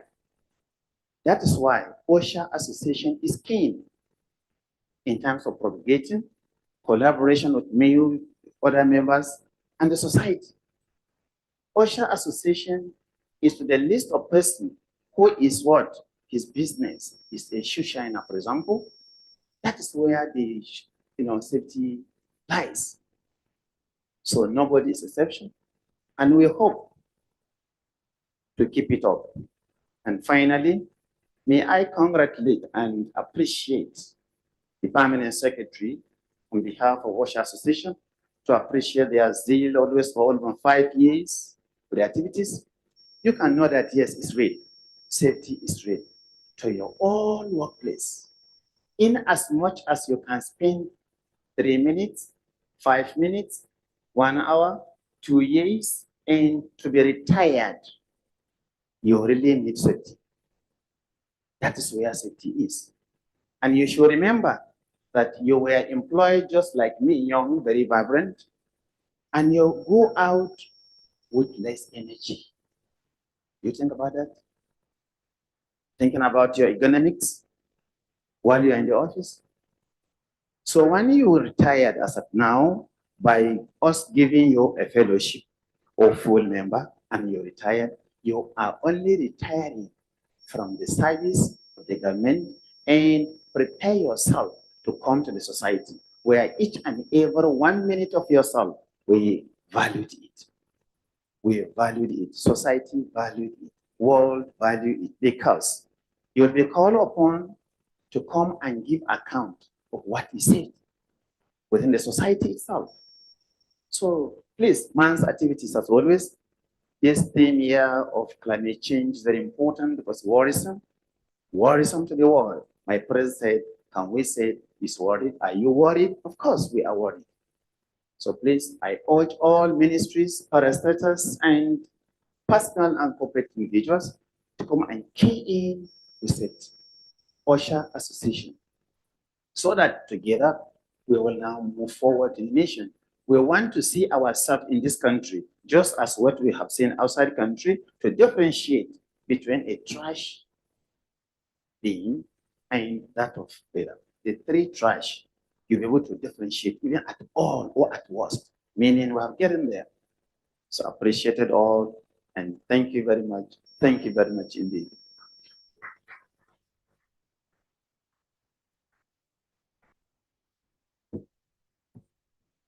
Thank you very much, Regional Administrator. So with this, we are gradually coming to the end of this event. As a quick reminder to our brand new fellows, the muffler on your neck is your property. The certificate and the award is your own. But the cap and the gown, please, you help us drop it at the end of the event. Thank you very much. Now, we have done a safety training, and it would be nice for you to file in for certificate of participation. The event is totally free of charge, but to get certificate of participation attracts a little amount of money, which you can do that at the registration desk to let you know what details you need to drop and then get. It will help in your CPD continuous professional development. So in cases after trainings, seminars, workshops, and conference, it is best you get certificate of attendance or certificate of participation. Thank you very much for joining. We hope to see you by this time next year for the World Safety Day and any other event that will be organized by OSHA. Please, let's be on our feet as we take the first stanza of the pledge as our closing prayer.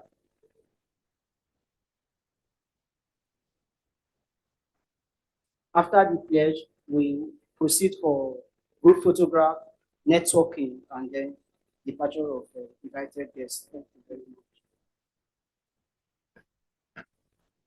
Second standard of the pledge, O God of creation. That's right. You the truth to know.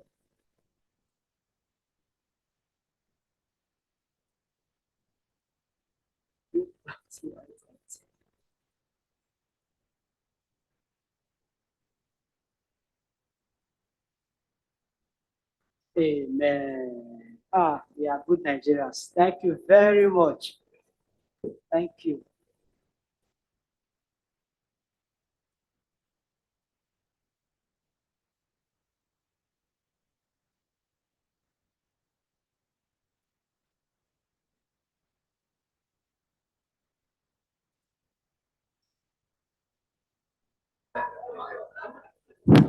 Hello, as we are winding up, thank you very much indeed. But we cannot forget to appreciate the presidency, because with our midst, we have the senior special advisor on impairment and disability.